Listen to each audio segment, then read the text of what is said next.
kulanti wacan oo wanaagsan idin lahaantiiba saaxiibayaal ku soo dhawaada muuqaalkeena maanta.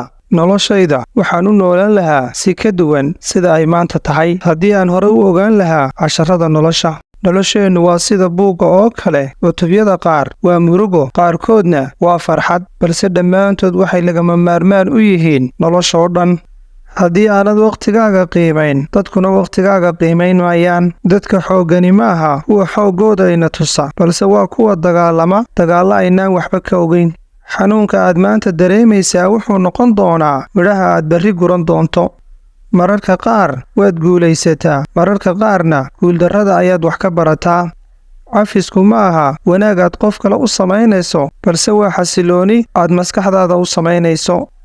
mararka qaar ma aha waxa laynoo tijaabiyaa in daciifnimadeenna layna tuso, balse waa inaynu ogaanno awooddeenna. mar kasta oo aad deggan tahay waa mar kasta oo fikirkaaguna fiican yahay. dhegayso intaad hadasho in ka badan. xikmaddu badanaa waxay ka timaadaa aamusnaanta. ma bilaabi kartid cutubka xiga ee noloshaada haddii aad sii waddo uun xasuusaha dhibaatooyinkii ku soo maray. inta badan ee aad wax bixisaa waa inta badan ee aad wax helayso. qalbiga wax bixiyaa waa qalbi ku kalsoon ballanqaadka Ilaahay. waqtiyada adagi ma sii jiraan, balse dadka adagi way sii jiraan. hantida ugu qaalisani ma aha lacagta, balse waa wakhtiga. wakhtigaaga u isticmaal wax ku anfacaya. weligaa ha jawaabin markaad cadhaysan tahay. weligaa go'aan ha qaadan markaad murugaysan tahay. ha quusanin. bilowgu badanaa waa waxa ugu adag.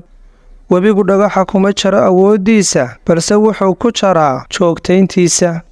caqliyada xooggani waxay ka doodaan fikradaha, caqliyada dhexena waxay ka doodaan dhacdooyinka, caqliyada daciifka ahina waxay ka doodaan dadka kale. ha aaminin dadka kuu sheega dadka kale sirtooda.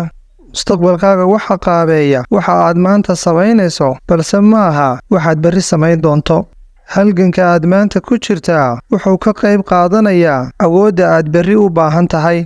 ha ka cabsan inaad guuldarraysato, balse ka cabso inaad sannadka dambe joogto halka aad maanta joogto. ha barbardhigin naftaada dadka kale. laysma barbardhigi karo dayaxa iyo cadceedda. labadooduba waxay iftiimaan markuu wakhtigoodu gaadho. adna waad gaadhi doontaa maalintaada. haddii aanad u dadaalayn waxa aad rabto, ha u ooyin waxa aad weydo. dadka guulaystaa socodkooda ayay sii wataan. caqabaduhuna waa kuwa soo wajaha, balse ma quustaan. noloshu ma fiicnaato haddii aanad adigu fiicnaan. waxa keliya ku xadidayaana waa maskaxdaada.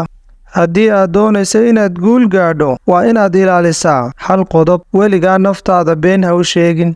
shaqadaadu kuma daryeeli doonto marka aad xanuunsato. qoyskaaga ayaa ku daryeeli doona ee ku xidhnow.